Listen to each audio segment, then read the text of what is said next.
JP astro ലൈഫിലേക്ക് എല്ലാവർക്കും സ്വാഗതം. ഇന്ന് നിങ്ങളുമായി പങ്കുവയ്ക്കുന്ന കാര്യം അപൂർവ ഗ്രഹസംഗമത്തെക്കുറിച്ചാണ് പറഞ്ഞുകൊണ്ടിരിക്കുന്നതെങ്കിലും ഒരു അത്യപൂർവ ഗ്രഹസംഗമത്തെക്കുറിച്ചാണ് ഈ വീഡിയോ. അതായത് കന്നിരാശിക്കാരെ സംബന്ധിച്ച് പറയുമ്പോൾ 9 ഗ്രഹങ്ങളുടെയും ബന്ധം ഒരു രാശിയിൽ വരുന്ന ഒരു സമയം വളരെ അപൂർവം എന്ന് പറഞ്ഞാൽ അത്യപൂർവമായി സംഭവിക്കുന്ന ഒരു കാര്യം. ഇത് ഒരുപാട് രാജയോഗമോ മറ്റു കാര്യങ്ങളോ കോടീശ്വരയോഗമോ ഒക്കെ ഉണ്ടാകുക അങ്ങനെയൊന്നുമുള്ള കാര്യങ്ങളല്ല പറയുന്നത്. ഈ 9 ഗ്രഹങ്ങളും ഒരു രാശിയുമായിട്ട് ബന്ധപ്പെടുമ്പോൾ കന്നിരാശിയുമായിട്ടാണ് ബന്ധപ്പെടുന്നത്. അങ്ങനെ ബന്ധപ്പെടുമ്പോൾ ആ രാശിയിൽ ഇത്രയും ഗ്രഹങ്ങളുടെ സ്വാധീനം മൂലം എന്തായിരിക്കാം ഫലം എന്നതിനെ സംബന്ധിച്ചാണ് ഞാൻ വീഡിയോ ചെയ്യുന്നത്. എൻ്റെ വീഡിയോ എല്ലാം തന്നെ അസ്ട്രോളജിയുമായിട്ട് ബന്ധപ്പെട്ട കാര്യങ്ങളാണ്. കാരണം നിങ്ങൾ ഈ നാളുകാർ വീട്ടിലുണ്ടോ, നിങ്ങളെ പിടിച്ചാൽ കിട്ടത്തില്ല, കോടീശ്വരന്മാരാവും, അല്ലെങ്കിൽ 5 പേര് രാവിലെ അഷ്ടമംഗല പ്രശ്നം വെച്ച് കണ്ടുപിടിച്ച കാര്യമാണ്. ഇങ്ങനെയൊന്നും പറയുന്ന വീഡിയോ ഒന്നും അല്ല എൻ്റേത്. അങ്ങനെയൊക്കെ പറയുന്ന വീഡിയോകൾ നിങ്ങൾ ഇഷ്ടം പോലെ കണ്ടു കാണും. പക്ഷേ നമ്മുടെ സമൂഹത്തിൽ എന്തെല്ലാം കാര്യങ്ങൾ സംഭവിക്കുന്നുണ്ട്. അങ്ങനെയുള്ള ഏതെങ്കിലും ഒരു കാര്യത്തെ സംബന്ധിച്ച് ഇവരാരെങ്കിലും അഭിപ്രായം പറയുന്നതായിട്ട് നിങ്ങൾ കാണുന്നുണ്ടോ? ഞാനാണെങ്കിൽ ഓരോ സമയത്ത് മനുഷ്യരെ സംബന്ധിക്കുന്ന കാര്യങ്ങളും അതുപോലെ തന്നെ ഈ സമൂഹത്തെ ബാധിക്കുന്ന കാര്യങ്ങളുമൊക്കെ എന്തെങ്കിലുമൊക്കെ പ്രത്യേകത നടക്കുകയാണെങ്കിൽ അതെന്തുകൊണ്ടായിരിക്കാം എന്നതിനെ സംബന്ധിച്ച് ആലോചിക്കുകയും അതിനെക്കുറിച്ചൊക്കെ ഒരു അഭിപ്രായം പറയുകയും ചെയ്തിട്ടുണ്ട്. അത് 100% ശരിയാകുമോ തെറ്റാകുമോ എന്നുള്ളത് നിങ്ങൾ തന്നെ വിലയിരുത്തുക, അത്ര തന്നെ. അപ്പോൾ ഈ വീഡിയോ എന്ന് പറയുന്നത് ആരെയും പുകഴ്ത്താനോ അല്ലെങ്കിൽ താഴ്ത്താനോ ഉള്ളതല്ല. 9 ഗ്രഹങ്ങൾ ഒന്നിച്ച് വരുന്ന ഒരു സാഹചര്യത്തെ സംബന്ധിച്ചാണ് ഈ വീഡിയോ ചെയ്യുന്നത്. സൂര്യനും ചന്ദ്രനും ബുധനും ശുക്രനും ശനിയും രാഹുവും ഈ 6 ഗ്രഹങ്ങൾ മീനൻ രാശിയിൽ ഒന്നിച്ച് നിൽക്കുന്നതിനെ സംബന്ധിച്ചാണ് ഇപ്പോൾ ഈ വീഡിയോ ചെയ്തുകൊണ്ടിരിക്കുന്നത്. അപ്പോൾ അങ്ങനെ ഒന്നിച്ച് ഒരു രാശിയിൽ 6 ഗ്രഹങ്ങൾ നിൽക്കുമ്പോൾ വെളിയിലുള്ള 3 ഗ്രഹങ്ങളുണ്ടല്ലോ. ഒന്ന് ചൊവ്വയുണ്ട്, വ്യാഴമുണ്ട്, കേതുവുണ്ട്. അപ്പോൾ ഈ ഗ്രഹങ്ങളും കന്നിരാശിയുമായിട്ട് എങ്ങനെയാണ് ബന്ധപ്പെടുന്നത് എന്ന് ആദ്യമേ തന്നെ പറയാം. കാരണം നിൽക്കുന്ന ഏത് ഗ്രഹത്തിൻ്റെ 7ാം ഭാവത്തിലേക്ക് അതിന് പൂർണ്ണമായ ദൃഷ്ടിയുണ്ട് എന്ന് പറയാൻ 100% അങ്ങോട്ട് നോക്കുന്നു, നേരെയുള്ള ദൃഷ്ടി. അതാണ് 7ാം ഭാവ ദൃഷ്ടി എന്ന് പറയുന്നത്. അപ്പോൾ ഈ മീനൻ രാശിയിൽ നിൽക്കുന്ന 6 ഗ്രഹങ്ങൾക്കും കന്നിരാശിയിലേക്ക് നേരെയുള്ള ദൃഷ്ടി ലഭിക്കുകയാണ്. അതായത് പൂർണ്ണ ദൃഷ്ടി ലഭിക്കുകയാണ്. അങ്ങനെയാണ് 6 രാശിയുടെ ബന്ധം ഈ കന്നിരാശിയിൽ വരുന്നത്. പിന്നെ മീനൻ രാശിക്ക് പുറത്ത് നിൽക്കുന്ന ഇടവൻ രാശിയിൽ നിൽക്കുന്ന വ്യാഴം എന്ന ഗ്രഹമുണ്ട്. ഈ വ്യാഴം 5ാം ഭാവത്തിലും 7ാം ഭാവത്തിലും 9ാം ഭാവത്തിലും പൂർണ്ണദൃഷ്ടിയുള്ള ഒരു ഗ്രഹമാണ്. അപ്പോൾ ഇടവൻ രാശിയിൽ നിൽക്കുന്ന വ്യാഴം 5ാം ഭാവമായ കന്നിയിലേക്ക് പൂർണ്ണമായ ദൃഷ്ടി ചെയ്യുന്നു. മറ്റൊരു ഗ്രഹം എന്ന് പറയുന്നത് ചൊവ്വയാണ്. ചൊവ്വ മിഥുനൻ രാശിയിലാണ് നിൽക്കുന്നത്. ചൊവ്വയുടെ ദൃഷ്ടി എന്ന് പറയുന്നത് 4ാം ഭാവത്തിലും 7ാം ഭാവത്തിലും 8ാം ഭാവത്തിലും അതിന് പൂർണ്ണ ദൃഷ്ടിയുണ്ട്. അപ്പം മിഥുനത്തിൽ നിൽക്കുന്ന ചൊവ്വ അതിൻ്റെ 4ാം ഭാവമായ കന്നിയിലേക്ക് പൂർണ്ണമായി ദൃഷ്ടി ചെയ്തുകൊണ്ട് നിൽക്കുന്നു. പിന്നെ കന്നിയിൽ നിൽക്കുന്ന 9ാമത്തെ ഗ്രഹം എന്ന് പറയുന്നത് കേതുവാണ്. അത് കന്നിരാശിയിൽ തന്നെയാണ് നിൽക്കുന്നത്.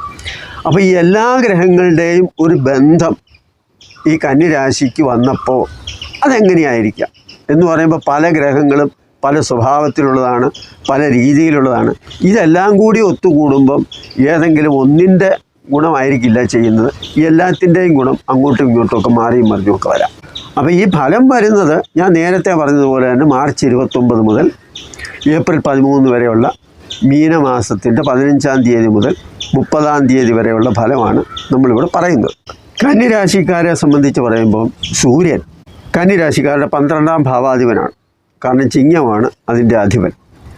അപ്പോൾ 12ാം ഭാവാധിപനായ സൂര്യൻ 7ാം ഭാവത്തിലാണ് നിൽക്കുന്നത്. ഈ 7ാം ഭാവം എന്ന് പറയുമ്പോൾ അത് വിവാഹം, ദാമ്പത്യം, ദമ്പതിമാരെ, കാര്യസാധ്യം, സഞ്ചാരം, ആഗ്രഹം, ഇങ്ങനെ പല കാര്യങ്ങളെയും സൂചിപ്പിക്കുന്ന ഒരു ഭാവമാണ് ഈ 7 വ്യയസ്ഥാനം എന്നൊക്കെ പറയും.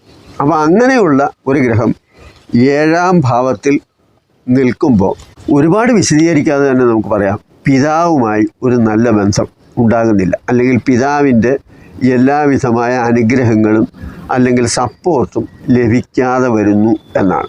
നഷ്ടസ്ഥാനത്താണ് അത്. പിന്നെ ചന്ദ്രനെ സംബന്ധിച്ച് പറയുമ്പോഴും അത് 7ാം ഭാവത്തിൽ വരുമ്പോൾ മനസ്സാണ്. മനസ്സിന് സന്തോഷമുള്ള കാര്യങ്ങൾ, നല്ല ഭക്ഷണം, സുഖശയനം, ധനലാഭം, ഇങ്ങനെയൊക്കെയുള്ള കാര്യങ്ങൾ നല്ല കാര്യങ്ങളാണ്. സ്ത്രീകളെ സംബന്ധിച്ചുള്ള കാര്യങ്ങളും അതുപോലെയൊക്കെ ഉള്ളത് എല്ലാം തന്നെ നല്ല കാര്യങ്ങളാണ് ഈ 7ാം ഭാവത്തിൽ ചന്ദ്രൻ നൽകും. എന്നാൽ സൂര്യനും ചന്ദ്രനും കൂടി ഒന്നിച്ച് നിൽക്കുമ്പോൾ ഈ ചന്ദ്രൻ്റെ ഫലത്തിനും ചെറിയ മാറ്റമൊക്കെ വരാം. ഇനി ബുധനാണെങ്കിൽ 7-ാം ഭാവത്തിലാണ് നിൽക്കുന്നത്. അപ്പോൾ 7-ാം ഭാവത്തിലെ ബുധനെ സംബന്ധിച്ച് പറയുമ്പം സൗഹൃദങ്ങൾ, വിദ്യാഭ്യാസം, ബന്ധുക്കൾ ഇതെല്ലാം അതിനകത്ത് വരുമല്ലോ. അപ്പോൾ ആവശ്യമില്ലാത്ത ചില സൗഹൃദങ്ങൾ അല്ലെങ്കിൽ സുഹൃത്ത് ബന്ധങ്ങൾ, മറ്റു ബന്ധങ്ങൾ, അവരൊന്നിച്ചുള്ള ചില പ്രവർത്തികൾ, ഇവരൊന്നിച്ചുള്ള ചില യാത്ര, കൂടുതൽ ചിന്തിക്കാതെയുള്ള ഓരോ തീരുമാനങ്ങൾ, ഇതെല്ലാം ബന്ധുക്കളിലും സുഹൃത്തുക്കളിലുമൊക്കെ പരസ്പരം വ്യത്യസ്തമായ അഭിപ്രായങ്ങളും വിമർശനങ്ങളും അതുപോലെ തന്നെ ഭിന്നതയും കലഹവും ഒക്കെ ഉണ്ടാക്കും. വീണ്ടും വിചാരമില്ലാതുള്ള വർത്തമാനം, വാക്കുപറച്ചിൽ, സ്വന്തം കാര്യം നേടാനുള്ള താല്പര്യം, ഇതെല്ലാം കലഹത്തിന് കാരണമാകും. 7-ലെ ശുക്രനെ സംബന്ധിച്ച് പറയുമ്പോൾ പല ഉന്നതരായ വ്യക്തികളിൽ നിന്ന് പോലും മോശമായ അനുഭവം വരാം. സ്ത്രീകളിൽ പലരും ശത്രുക്കളാകാം. സമ്പത്ത് നോക്കി പോകുമ്പോൾ, അതായത് ഉച്ചരാശിയിലാണ്, വക്രഗതിയിൽ നിൽക്കുന്ന ശുക്രനാണ്. അത് ഭൗതിക സുഖ സൗകര്യങ്ങളുടെ കൊടുമുടിയെ സൂചിപ്പിക്കുന്നതാണ്. അപ്പോൾ സുഖവും സമ്പത്തും നോക്കി പോകുമ്പോൾ വേണ്ടാത്ത ചില ബന്ധങ്ങൾ പ്രശ്നങ്ങളെ ഉണ്ടാക്കും. വിവാഹ സംബന്ധമായ കാര്യങ്ങൾ ആലോചിക്കുമ്പോൾ അതിന് തടസ്സമോ താമസമോ ഒക്കെ വരാം. ദാമ്പത്യ ജീവിതത്തിലും ദമ്പതിമാർ തമ്മിൽ ചില ഭിന്നതയോ അല്ലെങ്കിൽ അഭിപ്രായ വ്യത്യാസമോ ഒക്കെ വരാം.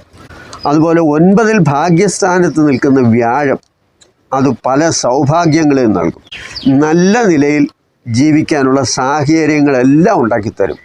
എന്തെല്ലാം ഉണ്ടായാലും മാറി മാറി വരുന്ന സ്ഥിരതയില്ലാത്ത സ്വഭാവം, ഒന്നിലും ഉറച്ചു നിൽക്കാത്ത പ്രവണത, ഇതൊക്കെ മൂലം പല വേണ്ടാത്ത കാര്യത്തിലും പോയി ചാടും.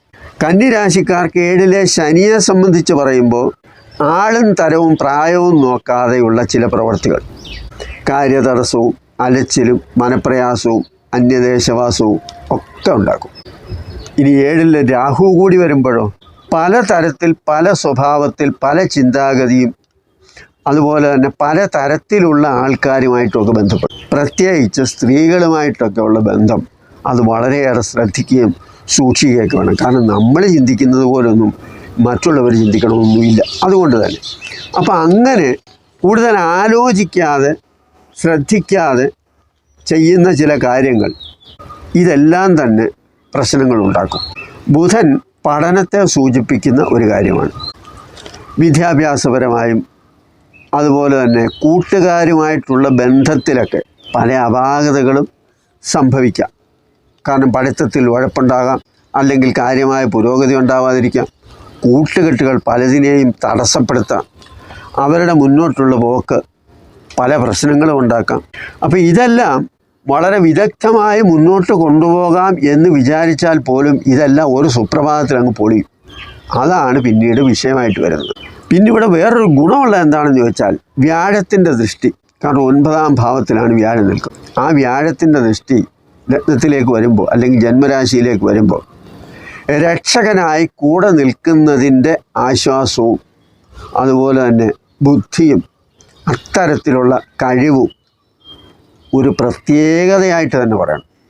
കാരണം കച്ചിത്തുരുമ്പെ പിടിച്ച് കയറുമല്ലോ മുങ്ങിച്ചാവാൻ പോകുന്നില്ല എന്ന് പറഞ്ഞതുപോലെ നമുക്ക് ചുറ്റിനും പലവിധ വിഷയങ്ങൾ ഇങ്ങനെ നീറിപ്പുകഞ്ഞ് മുന്നോട്ട് കയറി വരുമ്പോൾ എങ്ങനെ രക്ഷപ്പെടാൻ പറ്റും, അല്ലെങ്കിൽ എന്ത് ചെയ്യാൻ പറ്റും എന്ന് ചിന്തിച്ചിരിക്കുമ്പോഴാണ് ഈ ദൈവാധീനം എന്ന് പറയുന്ന ഒരു രീതിയിൽ വ്യാഴം അതിൻ്റെ ഒരു രക്ഷകനായിട്ട് വരുന്നത്. അതാണ് ഏറ്റവും വലിയൊരു കാര്യം എന്ന് പറയുന്നത്. ഏപ്രിൽ 3 വരെ 10-ാം ഭാവത്തിലാണ് ചൊവ്വ. ഈ 10-ാം ഭാവത്തിലെ ചൊവ്വ എന്ന് പറയുന്നത് എടുത്തുചാട്ടം, ബുദ്ധിമോശം, ധിക്കാരം ഇതിനെയൊക്കെ സൂചിപ്പിക്കും. കാരണം കർമ്മഭാവമാണ് 10-ാം ഭാവം, പ്രവൃത്തി. അപ്പോൾ അതെന്താണെന്ന് ചോദിച്ചാൽ കർമ്മദോഷം. കാരണം ധാർഷ്ട്യം, കോപം ഏതാണ്ടൊക്കെ ആണെന്നുള്ള ഒരു ചിന്താഗതി ഇതെല്ലാം ഈ ചൊവ്വയ്ക്കുണ്ട്. പോരാട്ടത്തെയും ധാർഷ്ട്യത്തെയും അതുപോലെ തന്നെ തട്ട് മുട്ട ക്ഷതം വീഴ്ച ഇങ്ങനെ ഒരുപാട് കാര്യങ്ങളെ സൂചിപ്പിക്കും. അപ്പം എങ്ങനെ നേരിടാനുള്ള ഒരു ശേഷിയുണ്ട്, അല്ലെങ്കിൽ ഞാൻ വിചാരിച്ച പലതും നടക്കും, അങ്ങനെയൊക്കെ ഉള്ളൊരു ചിന്താഗതിയിൽ മുന്നോട്ട് പോകുന്നതിൻ്റെ ആ ദൂഷ്യഫലങ്ങളാണ് ഇതുവരെ പറഞ്ഞത് മൊത്തം.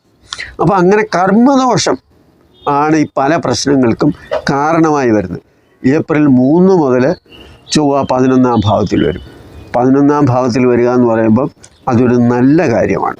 ആഗമന സ്ഥാനമായതുകൊണ്ട് നഷ്ടപ്പെട്ടതൊക്കെ തിരിച്ച് കിട്ടാനുള്ള അല്ലെങ്കിൽ തിരികെ ഉണ്ടാക്കാനുള്ള ഒരു സാഹചര്യമൊക്കെ. കാരണം പലപ്പോഴും പലരും ശത്രുക്കളാകുന്നു, ബന്ധുക്കൾ ശത്രുക്കളാകുന്നു, പേരുദോഷം കിട്ടുന്നു, അപമാനം ഉണ്ടാകുന്നു, അങ്ങനെയൊക്കെയുള്ള പല അനുഭവങ്ങളും വരാമല്ലോ. അപ്പോൾ ഇതിൽ നിന്നൊക്കെ ഒന്ന് മാറി അതൊക്കെ ഒന്ന് തിരിഞ്ഞ് ഒരു നല്ല ഭാവത്തിലേക്കൊക്കെ വരാൻ പറ്റുന്ന ഒരു സാഹചര്യം എന്ന് പറഞ്ഞാൽ ഏപ്രിൽ 3-ന് ശേഷമാണ്. അപ്പോൾ അങ്ങനെയൊക്കെ വരാം. പിന്നെ കേതുവിനെ സംബന്ധിച്ച് പറയുമ്പോൾ അത് സ്വാർത്ഥതയും സുഖവും ചില സാധനങ്ങളോടും ചില വ്യക്തികളോടുമൊക്കെ അമിതമായ അല്ലെങ്കിൽ താല്പര്യമൊക്കെ ഉണ്ടാക്കുന്നതാണ് ഈ കേതു. വിമർശനമോ ഉപദേശമോ ഒന്നും ഇവർ സ്വമേധയാ ഇഷ്ടപ്പെടുന്ന കാര്യമേ അല്ല.